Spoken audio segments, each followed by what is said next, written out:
নমস্কার। আজকে নতুন গ্রামে সেফ ড্রাইভ সেভ লাইফে আজকে যে একটা অনুষ্ঠান হচ্ছে, এই অনুষ্ঠানে উপস্থিত আছেন বীরভূম জেলার সভাধিপতি শেখ ফাইজুল হক মহাশয়। এখানে উপস্থিত আছেন নানুর উন্নয়ন সমষ্টিগত উন্নয়নের আধিকারিক বিডিও সাহেব, আমাদের এমএলএ সাহেব, আমাদের নানুর থানার ওসি ম্যাডাম এবং সিআই সাহেব ও প্রধান উপপ্রধান ছাড়াও বিভিন্ন আমাদের এই এলাকার সমস্ত মানুষকে আমি আমার অন্তরস্থল থেকে ভালোবাসা ও শুভেচ্ছা জানাই।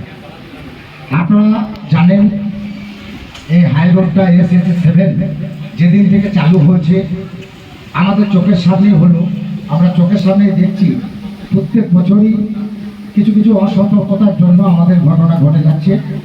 প্রায় মোটরসাইকেলে অ্যাক্সিডেন্ট হচ্ছে, চার চাকাতে অ্যাক্সিডেন্ট হচ্ছে।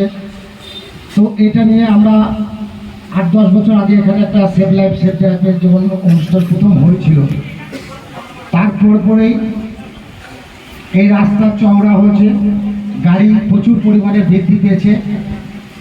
আমরা তাই লক্ষ্য করছি যে এই ধরনের একটা সতর্কতামূলক অনুষ্ঠান এখানে করা দরকার ছিল।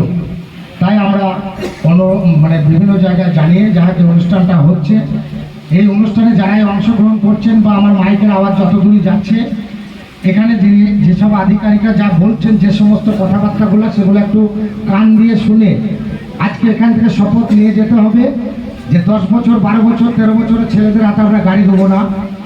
স্পিডের লিমিট আমাদের সবারই দেখার অধিকার আছে। কেউ 60-70 বেগে গ্রামের ভিতরে থেকে হাই রোডে ওঠা পর্যন্ত যেভাবে গাড়িগুলো চালাচ্ছে, ভয়ঙ্কর ব্যাপার।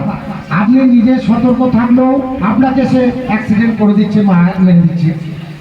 এটা একটা ফ্যামিলির কেউ ভাবতেই পারে না। সেই দিন যে ব্যাপারে যেটা হয়েছে, যদি 4 জনের মাথায় হেলমেট থাকতো শিওর মাথাতে ইনজুরিটা হতোই না, মাথাতেই সবারই ইনজুরি হয়ে মারা গেছে। তাই হেলমেট ছাড়া আমরা সবাই নিজেদের আত্মীয় স্বজন যায় যে যেখানে যাবে অনুরোধ করব, হেলমেট ছাড়া যেন গাড়ি 2 চাকা গাড়ি কমসে কম যেন না চালায় এবং স্পিড লিমিট করে চালায়। আর আমাদের এই সমস্ত এলাকায় বেশ কিছু ভারী গাড়ি উঠেছে, যে গাড়িগুলো গ্রামের ভিতর দিয়েও ব্যাপক হারে জোর চালিয়ে আসছে। এতে প্রচুর ভয়ের মধ্যে আমরা আতঙ্কের মধ্যে থাকি।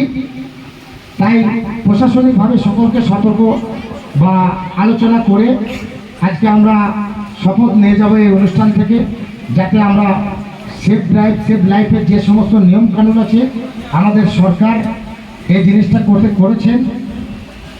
এবং সেভ লাইফ সেভ ড্রাইভ যেদিন থেকে চালু হয়েছে পশ্চিমবঙ্গের অ্যাক্সিডেন্টের হার অনেক গুণ কমে গেছে। তাই আমরা যেহেতু জাতীয় সড়কের ধারে বাস করি, সকলকে আমাদেরকে এটা নিয়ে সতর্ক থাকতে হবে। এবং আজকে এই অনুষ্ঠান থেকে আমাদেরকে যে সমস্ত কথাবার্তা শুনে যাব আমরা সেগুলোকে মান্যতা দেবো, এই বলে আমি আমার বক্তব্য শেষ করছি।